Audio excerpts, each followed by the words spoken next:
जब हम पैदा हुए थे ना, तो किसी की आयु थी 100 वर्ष, किसी की 90 वर्ष, किसी की 80 वर्ष, और जितनी साल के हम हो गए उतनी हमारी आयु खत्म हो गई। हम प्रतिपल मर रहे हैं, प्रतिपल, और हमें लगता ये है कि हम जी रहे हैं। ये हमारा भ्रम है। बालक बड़ा होता है तो उसका बर्थडे मनाते हैं, खुश होते हैं। हमारे बूढ़े बड़े मनाते हैं सिल्वर जुबली, गोल्डन जुबली। अब वो अपने मरने का जश्न मना रहे हैं कि हम 25 साल मर गए सिल्वर जुबली, 50 साल मर गए गोल्डन जुबली। शोक नहीं मना रहे कि इतनी आयु निकल गई, लेकिन परमात्मा की भक्ति नहीं की, भोगों में, व्यर्थ में ये आयु निकल गई। प्यारे, जो महापुरुष होते हैं ना, उनका जब जन्मदिन आता है, अवतरण दिवस आता है, तो वो दुखी होते हैं। सोचते हैं बताओ 25 साल के हो गए, 50 साल के हो गए और परमात्मा की प्राप्ति नहीं हुई। और हम तो इतने नादान हैं, जब बालकों का बर्थडे होता है ना, तो उस पे नाम लिखवाते हैं। 5 साल का हो गया तो 5 कैंडल जलाते हैं और फिर उनको बुझा देते हैं। पहले तो ये हम लोगों की संस्कृति में ये बर्थडे मनाना है ही नहीं, और यदि मनाते हो तो उसमें कैंडल जला के उनको बुझाया मत करो। बालक का नाम लिखवा देते हैं फलाना चौधरी, और फिर उसको चाकू से काटते हैं। ये अपराध है ना। बालक के नाम को ही काट काट के खा रहे हैं। और अब तो एक नया फैशन चला है, केक पे बालक का फोटो छपवा लेते हैं, फोटो केक पे, और फिर उसको काट काट के खाते हैं। ये गलत बात है। मैं ये नहीं कह रही कि जन्मदिन मत मनाओ, हाँ जन्मदिन मनाओ, किसी वृद्धाश्रम में बालक को लेके जाओ और उसके हाथों से दान करवाओ, किसी गौशाला में जाओ, किसी अनाथालय में जाओ, अर्थात भगवान के नाम का कीर्तन करवाओ, भगवान की कथा करवाओ और बालक के हाथों से कराओ। उसकी जो आयु है वो सार्थक होगी, संस्कार पड़ेंगे। और प्यारे, हमारा जो तरीका है ना, फिर बालक जाते हैं दोस्तों के साथ बियर बार पे, फिर वहां बर्थडे मनाते हैं, तो इससे बालक की आयु बढ़ने वाली नहीं है। उनको संस्कार डालो कि आज तुम्हारा जन्मदिन है, जाओ किसी वृद्धाश्रम में, किसी अनाथ आश्रम में, किसी गौशाला में जाके दान करो, संतों की सेवा करो, अपने माता पिता बूढ़े बड़ों के पैर छू के आओ।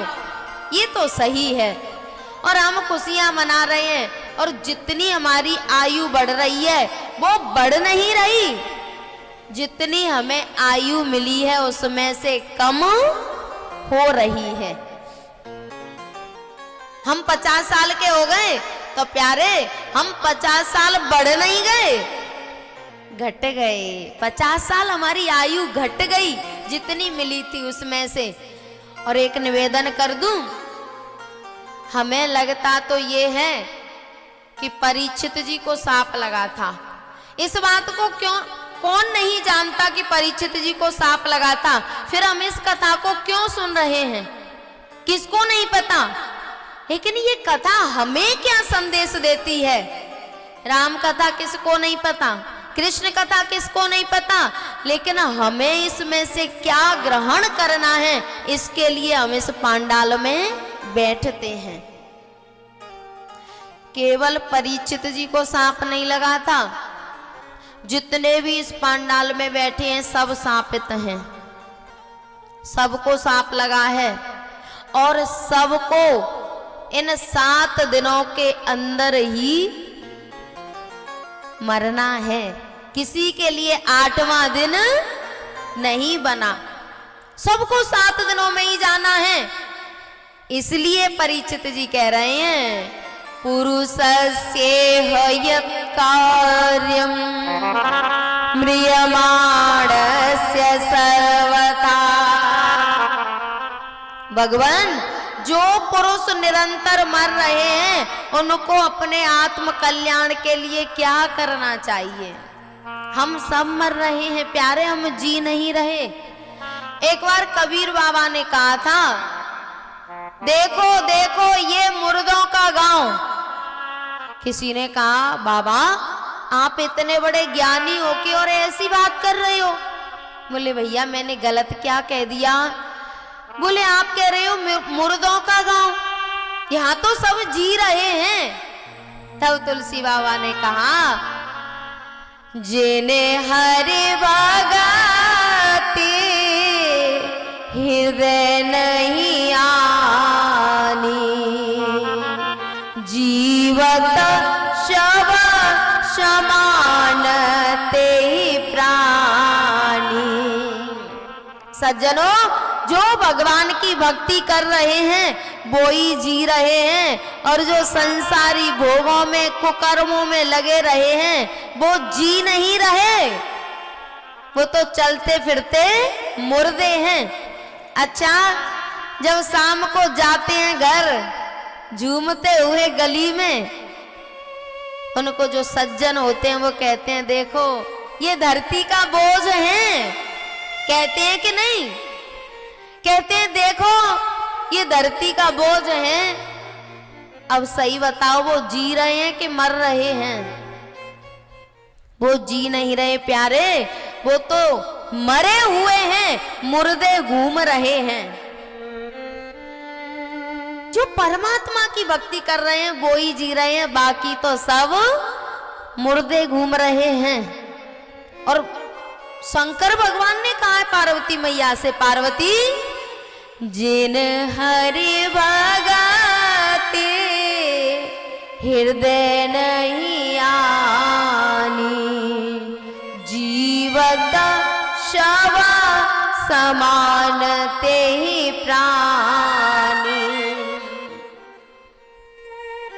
सुखदेव जी ने कहा, परीक्षित ये जीव है ना, ये दिन को तो खाने कमाने में गवा देता है, रात्रि को सोने में गवा देता है, और इसी प्रकार इसकी पूरी उम्र निकल जाती है। हमें लगता है ना, जब हम पढ़ने जाते थे छोटे छोटे से, और जब उस समय का चिंतन करते हैं तो लगता है कल की सी बात है ना? कल की सी बात है, हम पढ़ने जाते थे और बूढ़े हो गए और उम्र भी पूरी हो गई। अब स्कूल से मरघटी इंतजार कर रही हैं, पूरा जीवन निकल गया लेकिन कुछ कर नहीं पाए। सुखदेव जी कह रहे हैं, निद्रया हिरते न तुम व्यवायेन चवावय, देवाचारते हया राजन कुटुंब भरणे नवा। ये जो मनुष्य शरीर है ना, बड़ा दुर्लभ है प्यारे। दुर्लभो मानुषो देहो देहि नाम क्षण भंगुरा, तत्रापि दुर्लभम मन्ये वैकुंठम प्रिय दर्शनम। हमें ये मनुष्य का जीवन 84 लाख योनियों को पार करने के बाद मिला है, और जाने कितनी बार उन योनियों में हम गए हैं। दुर्लभो मानुषो देहो देहि नाम क्षणभंगुरा, इतना कीमती होने के बाद भी इसका कोई भरोसा नहीं है।